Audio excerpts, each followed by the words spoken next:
Zakir Bhai, I was a Hindu first and I converted into Islam recently. What I would like to ask you a question is this, that when a woman is carrying a baby in a womb, Islam forbids abortion. But if a woman is facing some kind of a medical problem, if she's anemic, or if she has just delivered a baby recently, in recent months to come, and there's always a threat to her life, non-Muslims doctors say to abort it, and when the Muslim doctors say it is haram. And someone who's a little bit modern has said that if the child is for 40 days in the womb, before 40 days you can abort it, after 40 days it is not possible, you cannot do it under Islamic law. Is that right or is that wrong? The brother asked a question that is speaking that today scientifically, the doctors who want to abort, etc., why does Quran does not give permission to abort if it's danger to the life of the mother? Quran speaks about abortion in Surah Anam, chapter 6, verse number 151, as well as in Surah Isra, chapter 17, verse number 31. It says, "Kill not your children for want of sustenance. For it is Allah that will provide sustenance to you and your children. For killing of infants is a major sin." So abortion is haram under normal circumstances. For example, pork is haram. Alcohol is haram. Having dead meat is haram. But same time the Quran says in 4 different places. In Surah Baqarah chapter 2 verse number 173, in Surah Ma'idah chapter number 5 verse number 3, in Surah Anam chapter 6 verse number 145, and Surah Nahl chapter 16 verse number 115, it says that if unwillingly, if you disobey Allah subhanahu wa ta'ala, Allah is Rahman Rahim. If under compulsion, if you disobey Allah subhanahu wa ta'ala, Allah is Rahman Rahim. If you are dying of hunger, pork is the only dish that you can have. Pork becomes halal for you. It's perfectly halal, but don't have so much and keep on having after you don't require it. If you are in a jungle, if pork is the only thing that you can find to eat, or in a desert, pork becomes allowed for you only for that time. When you come back to the city, it becomes haram. The same way abortion, just because you don't want a child, is haram in Islam. It's a major sin. But if it's a danger to the life of the mother, it's totally allowed. Because in Islam, the life of the mother is more precious than the life of the child, which has not come in being on its own. I do know there are certain people who say that after 40 days, it's not allowed, before 40 it's allowed. Quran is very clear-cut on that. If it's a danger to your life, unwillingly if you disobey Allah subhanahu wa ta'ala, it's totally allowed. So if the doctors say that you have certain heart problem and the labor pains will cause a strain on your heart, the mother will die, you have to abort, you have to go ahead with it. Because in Islam, you cannot sacrifice a greater loss to save a small loss. The life of the mother who's already alive and adult is more important than the child who cannot live on its own.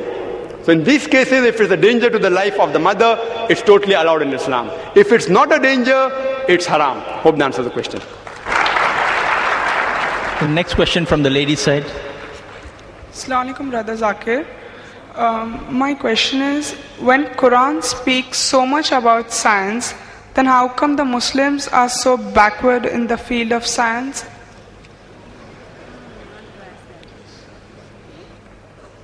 The sister posed the question that when Quran speaks so much about science, how come the Muslims are backward? Sister, I would mainly blame the media. The media today is in the hands of the Westerners, the Europeans. It's in their hand. They have the satellite, they have the television, they have the CNN, they have the BBC. It's in their hand. The media is in their hand. And whatever you read in your school books and books which you read in college, you'll read there that from 8th to the 12th century, it was the dark ages. Dark for whom? It was dark for the Europeans, not for the world. The Arabs and the Muslims were very much advanced from the 8th to the 12th century. They were very much advanced. The Europeans were backward. Because they were backward, they said it was dark ages for the world. It was not dark for the world, it was dark for the Europeans.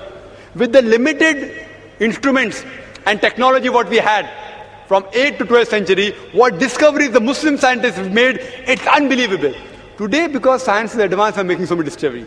There, with the amount of limited facility we had, the amount of discoveries Muslim scientists made, it's unbelievable.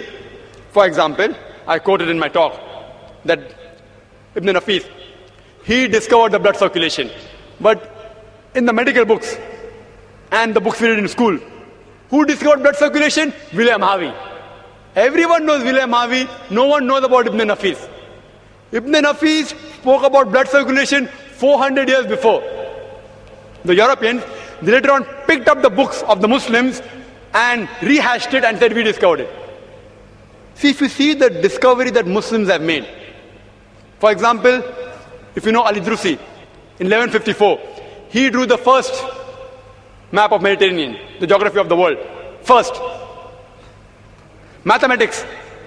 Muslims were far advanced in mathematics. We introduced the decimal points. Do you know what we call the digits 1, 2, 3? It's called as Arabic numerals. The other ones are called as Roman numerals. Why it's called Arabic numerals? Because the Arabs were the one who discovered it.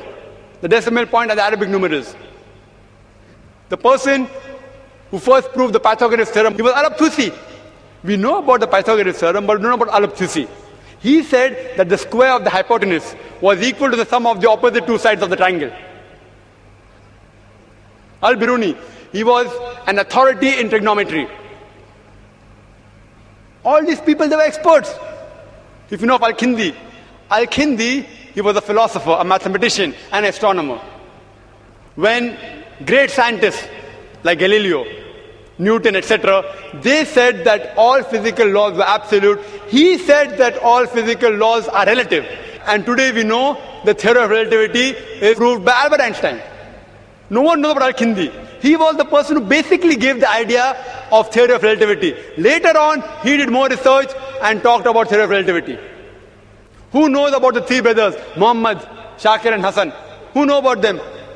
They told the surface area of the earth from an angle at the Red Sea when people thought the world was flat. Chemistry. The Muslims are far advanced in chemistry. Ibn Hayyan, Jabir ibn Hayyan, they have Latinized the word Geber. So when we read in our textbook Geber, we think it's an European. It's a Muslim. Jabir ibn Hayyan. We know Geber, we don't know who's Jabir. He is the person who distilled alcohol. Alcohol comes from the Arabic word al-ghul, meaning ghost, evil spirit. Alkali is an Arabic word. He wrote 2,000 different pages only on chemistry. Muhammad Zakaria Razi, he was famous in medicine. He was authority on the field of smallpox and measles. He was the first person who used mercury ointment. He wrote books on children's disease. There are several Muslim scientists. Ali ibn Abbas, he wrote 20 volumes on medicine. Ali ibn Sina, known as Avicenna. Avicenna, it doesn't sound Muslim. Ali ibn Sina, Muslim. Avicenna, not Muslim. Who got the title of Aristotle of the East. He wrote the book Qanun, which was referred as a textbook of medicine till as late as 17th century. Who knows Ibn Zuhur? He was the person after Alexander who did research on parasitology. He described the H. mite, the pericarditis, he described the otitis media, he did tracheostomy. Several medical doctors, Al-Zaharvi. Al-Zaharvi was a famous dentist as well as surgeon as well as obstetrician. He invented several instruments of surgery, gynecology, as well as dentistry. We all of us know the other thing, but the media is in the hands of the Westerners. The Muslims are far advanced. But I do agree with you. Today, the Muslims are getting backward in science. You know why? The Europeans are being advanced. You know why? The Muslims are becoming backward because they are going away from the Holy Quran. They are going away from the religion. And do you know why the Europeans are getting advanced? They too are going away from the religion. The Europeans are also getting advanced because even they are going away from the religion. The Muslims, we are going backward because they are going away from religion. I would request the Muslim brothers and sisters out here, as well as non-Muslims, they are people reading the Quran. Why don't we read the Quran with understanding? Why don't we ponder over the verses? We have only kept the Quran kissing and giving on top, that's all. The Quran was not meant only to be kissed and kept on top. It should be implemented in your daily life. If you implement the Quran in your daily life, read it with understanding, inshallah, again, we will be on top of the world. Hope that answers the question. Now I would request our volunteers to give opportunity to any non-Muslim brothers and guests we have here at our mics to give them a preference and opportunity, and then our other brothers. I am K. Mahesh, lecturer from Sabu Siddiq Polytechnic in the Computer Department. I would like to ask regarding the Muslim marriage system, why Islam allows more than one woman to be married with a man? The brother posed the question that why does Islam allow a man to marry more than one wife? Quran is the only religious book on the face of the earth which says marry only one. There's no other religious book on the face of the earth. Whether you read the Ramayana, the Mahabharata, the Bhagavad Gita, the Bible, no religious book says marry only one except the Holy Quran. The Holy Quran says in Surah Nisa chapter 4 verse number 3, it says, marry women of your choice in twos, threes or fours. But if you can't do justice, marry only one. If you can't do justice, marry only one. Otherwise, if you can do justice, Quran has put an upper limit, 2, 3 or 4. Maximum 4, not more than that. Previous religions, they gave permission for a man to marry as many wives as you want. Quran put an upper restriction of maximum 4. You know why? Because if you think logically, if you analyze, but it says at the same time, in Surah Nisa chapter 4 verse 129, it is difficult to do justice between your wives. It's difficult. Therefore, do not turn away from them altogether. Marrying more than one wife, you don't get more sawab. You don't get more blessings. There is no hadith saying that if you marry more than one wife, you get more sawab. There's a hadith which says that if you marry, you complete half your deen. So somebody asked me a question at the time, does it mean if I marry twice, I complete my full deen? No, marriage takes you away from promiscuity, from fornication, therefore it is fard. But whether you marry one or two, yet you're only completing half your deen. The reason why Islam gives permission for polygyny, that's the right word, is because if you analyze, men and women are born in equal proportion. But in the pediatric age itself, since the female is the stronger sex medically, if you ask any pediatrician, he'll tell you, the female can fight the germs and disease much better than the male. So more female children live than the male children. There are more deaths in the male children than female children. When you grow up, there are accidents, death due to cigarette smoking, death due to war. More male die than female. War in Afghanistan. Do you know more than 1 million people died? Mainly they were gents. Whatever it is, whatever you said. More men die than female. If you analyze the statistics, India is one of the few countries in which there is more male than female. You know why? Because of female infanticide. Every day, 3,000 fetuses are being aborted when they identified that they are females. More than 1 million aborted every year in India on being identified they are female. That's the reason. Otherwise, if you see the statistics of America, there are more than 7.8 million females than males in America alone. In New York alone, there is 1 million female more than male. And out of the population of New York, 1/3 are gay, sodomite, Luth. There are more than 25 million gays in America. That means there are more than 30 million females who can't find husband in America alone.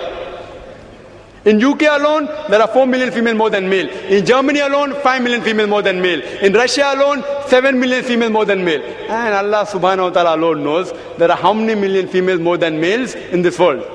I am asking you a question that suppose my sister or your sister happens to live in America, and suppose everyone agrees with your philosophy that every man should marry one wife, and every man in America marries a woman, still there will be 7.8 million females, and plus, since the gays also don't get married, there will be more than 25 to 30 million females who can't find husbands. If my sister happens to be one of those unfortunate lady who has not been married and the market is saturated, the only option remaining for my sister is to marry a man who already has a wife or become public property.